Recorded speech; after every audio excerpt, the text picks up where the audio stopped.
Scottie Thompson mga bro, good news, makakahabol pa kaya sa Gilas? At Jordan Clarkson ayaw na sa Gilas Pilipinas. Yan mga bro, pagkatapos mong ilike ang ating video, mag-subscribe na rin kung bago ka pa lang sa ating channel at i-click ang notification bell para lagi kang updated sa ating mga sports balita.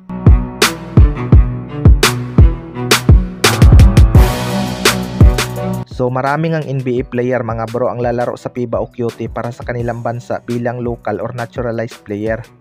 May NBA player din naman sana ang Gilas Pilipinas na si Jordan Clarkson mga bro. Pero dahil nga gusto ng SBP ng pagbabago sa Gilas Pilipinas, inappoint nga nila bilang head coach itong si Coach Tim Con at hindi niya naman binigo ang SBP dahil gold medal agad ang inuwi nito sa Asian Games na 61 years din nating inantay. Pero dahil nga si Coach Tim Con ang may hawak ng Gilas, gumanda nga ang programa nito at mas pinili niyang isama sa FIBA o QT itong si Justin Brownlee na matagal na niyang kasama sa tagumpay ng kanilang prangkisa. Isa nga sa mga dahilan kaya ayaw ni Coach Tim Con itong si Jordan Clarkson kunin dahil sa schedule nito. Mas matimbang din talaga si Justin Brownlee sa sistema ni Coach Tim Con. Kung laruan lang ang pagbabasihan, hindi naman sila nagkakalayo mga bro. Magkaibang level lang ang kanilang pinaglalaruan na liga, pero di hamak na mas masaya itong mga locals ng Gilas kapag si Justin Brownlee ang kanilang kasama dahil na ilalabas nila ang kanilang laro.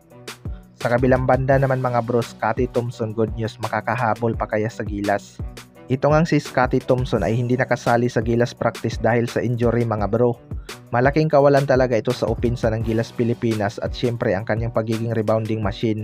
Ayon nga kay Coach Tim Con mga bro ay mamiss niya daw talaga sa FIBA o QT ang presence ng isang Scottie Thompson. Alam naman natin na hindi talaga scorer itong si Scottie Thompson, pero napakalaki nga ng kanyang impact sa team. Sa ngayon nga ay wala pa namang kapalit si Scottie Thompson at nag-stick lang sa 11 player itong si Coach Tim Con mga bro. Posible ngang makakahabol pa itong si Scottie Thompson kung maayos naman na ang kanyang pakiramdam. Hindi na rin naman big deal kung hindi ito nakasama sa practice dahil kabisado naman na nito ang sistema ni Coach Tim Con. Good news nga mga bro dahil bumubuti na nga daw ang pakiramdam nitong si Scottie Thompson. Pero mukhang hindi na talaga ito isusugal ni Coach Tim Con upang maging condition sa upcoming season ng PBA mga bro. Handa naman daw itong si Dwight Ramos mag-step up sa point guard position dahil sumusunod din naman ito sa sistema ni Coach Tim Con. Isang matangkad na guard at may shooting pa beyond the arc, kaya magiging threat din ito sa opensa ng Gilas Pilipinas. Andyan din sina Chris Newsome at CJ Perez mga bro na kapwa kakagaling lang sa isang championship match-up.